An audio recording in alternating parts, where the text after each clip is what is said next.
Hello viewers, welcome to Banu's easy work. கடாயில் 2 tumbler தண்ணி கொதிக்க வச்சுருக்கோம். தண்ணி நல்லா கொதிச்சதுக்கப்புறம் 2 மணி நேரம் ஊற வச்சுருந்த ஜவ்வரிசி சேர்த்து நல்லா வேக வச்சு மாற்றி வச்சுக்கலாம். வேறொரு கடாயில் நம்ம நெய் சேர்த்துருக்கோம். நெய் ஹீட் ஆனதுமே காஞ்ச திராட்சை, கேஷ்யூ நட்டை சேர்த்து நல்லா வதக்கி விட்டுருங்க. நல்லா ஃப்ரை ஆனதுக்கப்புறம் அதை எடுத்து மாற்றி வச்சதுக்கு அதே நெய்யிலேயே நம்ம ஒரே ஒரு கேரட்டு பொடுசாக நல்லா துருவி வச்சுருக்கோம். அந்த கேரட்டை அதை வதக்கி விடலாம். இந்த நெய்யிலேயே இந்த கேரட்டை நல்லா வெந்துடும். வதங்கினதுக்கப்புறம் இதை நம்ம மாற்றி வச்சுக்கலாம். வேக வச்சுருந்த ஜவ்வரிசியில் இந்த கேரட்டை அதில் சேர்த்துக்கலாம்.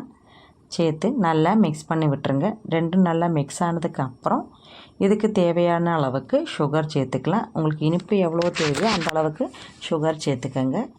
சுகரெல்லாம் நல்லா மெல்ட் ஆகி வர வரையும் வெயிட் பண்ணுவோம். அதுக்கப்புறம் 1/2 லிட்டர் பால் காய்ச்சி வச்சுருக்கோம். அது இதில் மிக்ஸ் பண்ணிடலாம்.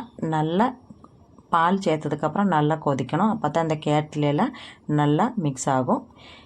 கொதிச்சதுக்கப்புறம் இதுக்கு தேவையான அளவுக்கு ஏலக்காய் தூள் சேர்த்துக்கோங்க. வறுத்து வச்சுருக்கிற கேஷ்யூ நட்டு, காஞ்ச திராட்சை சேர்த்துக்கோங்க. சூப்பர் டேஸ்டியான கேரட் பாயசம் ரெடி. இது வீட்டில் எல்லோரும் ட்ரை பண்ணி பாருங்கள். இது கூலாக சாப்பிட்டாலும் ரொம்ப டேஸ்ட்டாக இருக்கும், சூடாக சாப்பிட்டாலும் டேஸ்ட்டாக இருக்கும். இந்த வீடியோ பிடிச்சிருந்தால் லைக் பண்ணுங்கள்.